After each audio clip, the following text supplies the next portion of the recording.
All right. I'm here with Father Rauschuber and my friend Kent and Fat, and we're going to ask him some questions regarding the faith life. All right, first question. Do you believe in God, and who is God to you? Yes, and of course I believe in God. God is a Trinity. I relate mostly to the Father and to Jesus.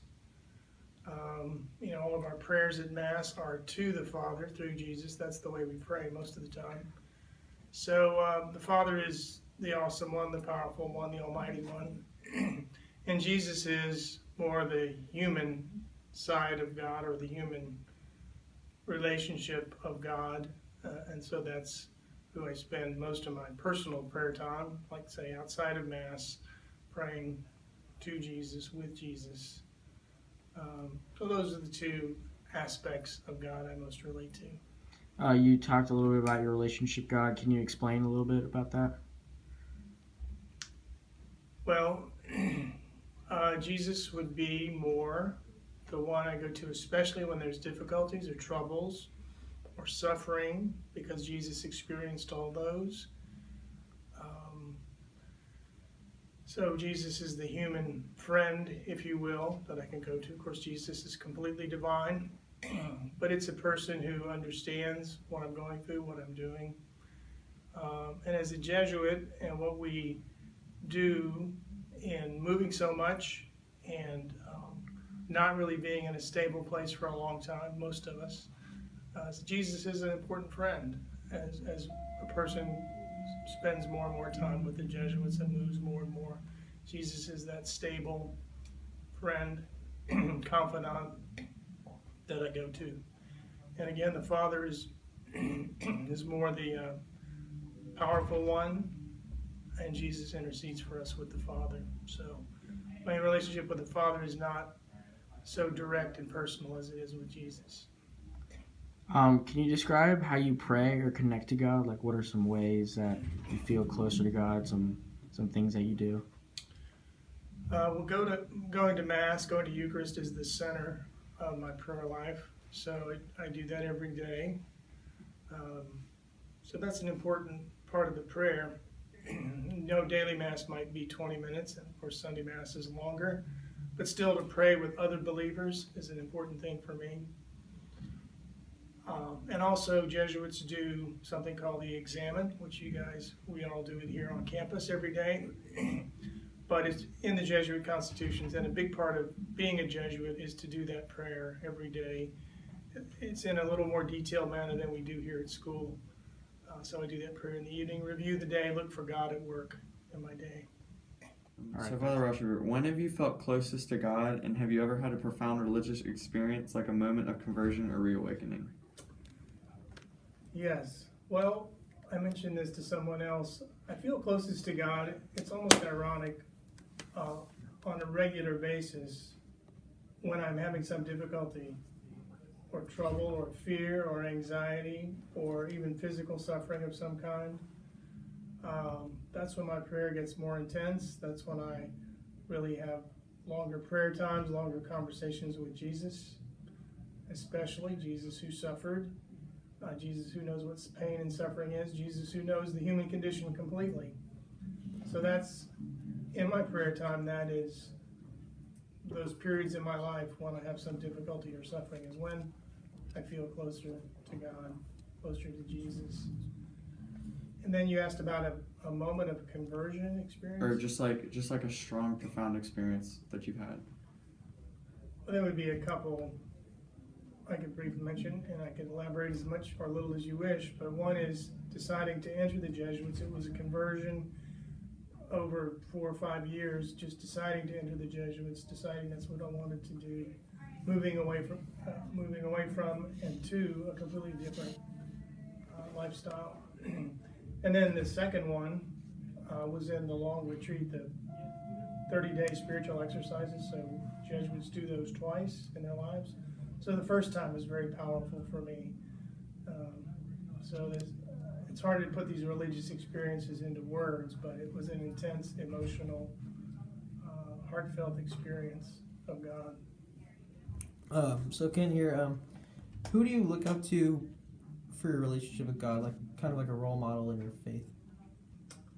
A role model. I look to some Jesuits who've gone before me, especially a few that I've had as spiritual directors, who really seem to me to be in touch with God. Some of them are deceased now, and they aren't known around here, their names, but and also saints, especially the Jesuit saints, you know. So none of us knew them personally, but we know what they were like from their writings, and those give me inspiration also. But that's an interesting question, because that's really how I came to decide I wanted to be a Jesuit. I was in a Jesuit parish, and there were a couple of Jesuits there I really admired. And over time, I was in that parish 10 years, and over time I go, you know, I really want to be like them. So that's kind of a longer answer, but yes, I do have some. How do you compare that to like the Jesuit community here?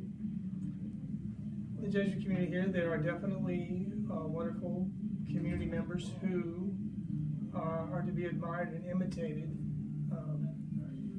So yeah, I can give you, I don't want to embarrass them or name their names, but you know, there are some virtuous people that live in our community.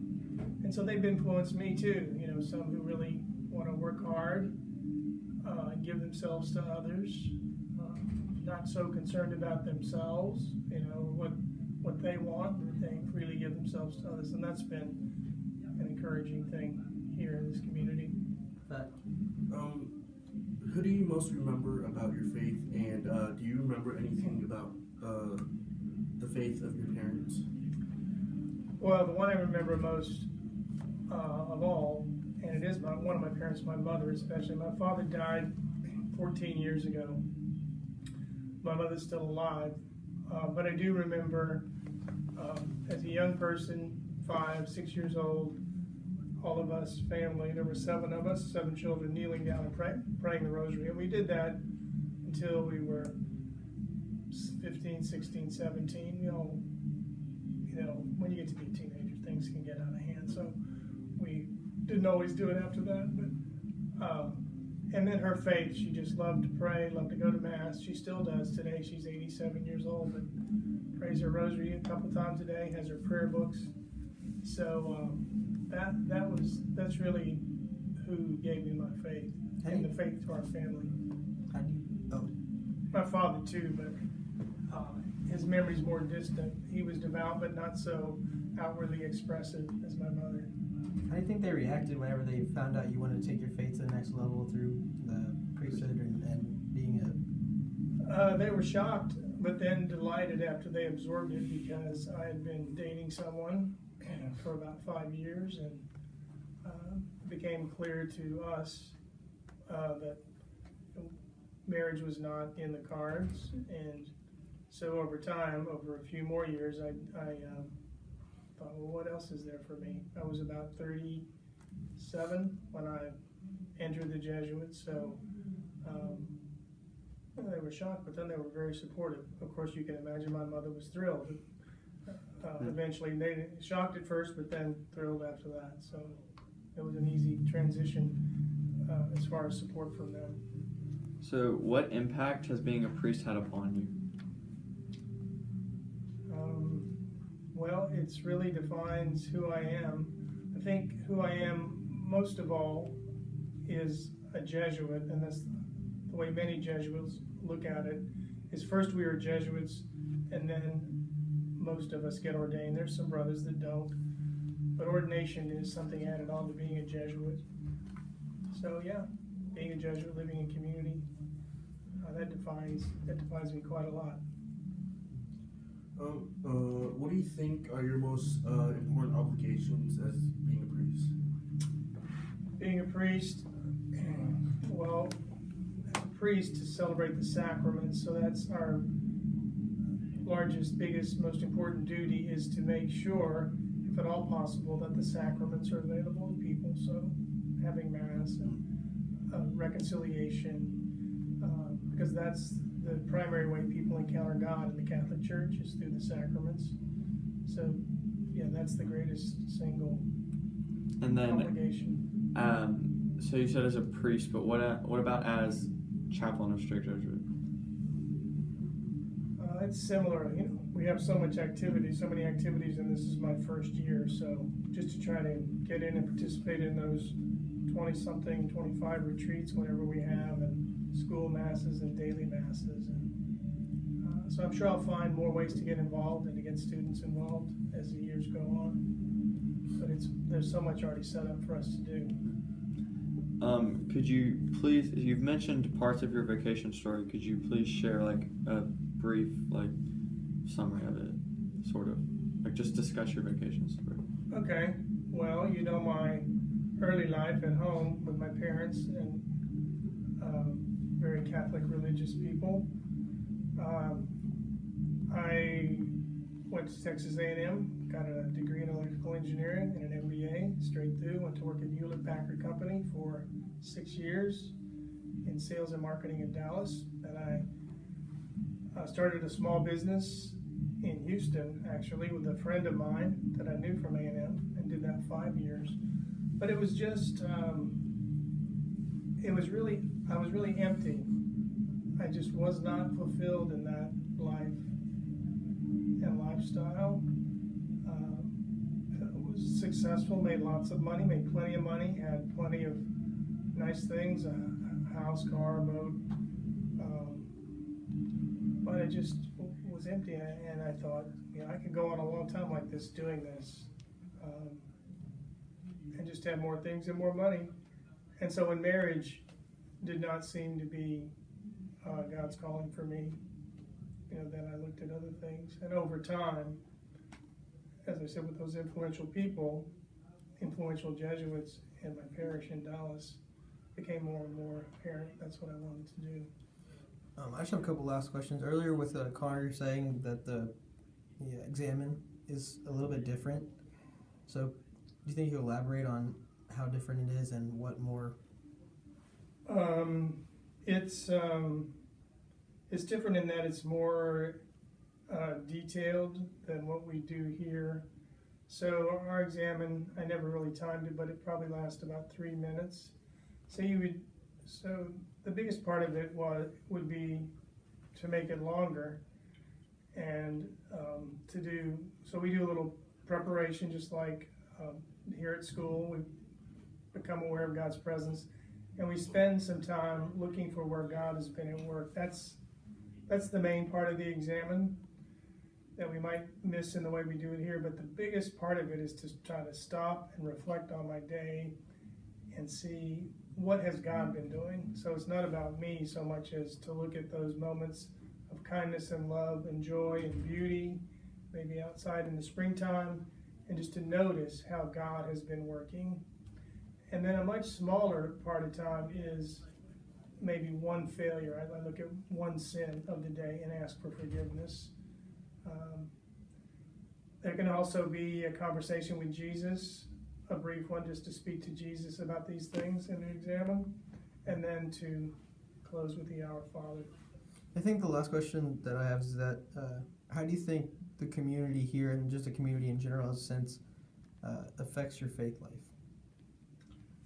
The Straight Jesuit community, or just the community in general? The Straight Jesuit community could be a part of it. Okay, but the whole school community. Mm-hmm. Or the whole area. Well, I haven't reflected on that a great deal, but it's wonderful that we do our masses together.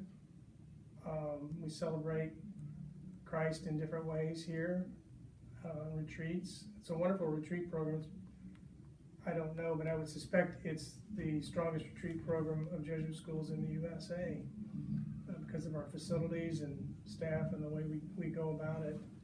I really do enjoy the daily Eucharist with the 20 to 30 people who come. That builds my faith a lot. Just enjoy and find meaning in praying with them to build my own faith. So that's my initial reflections on that. Pat, do you have anything? No, I think. Okay, Thank thank you, you, Father. Father. You're Thank you so welcome. much. My pleasure.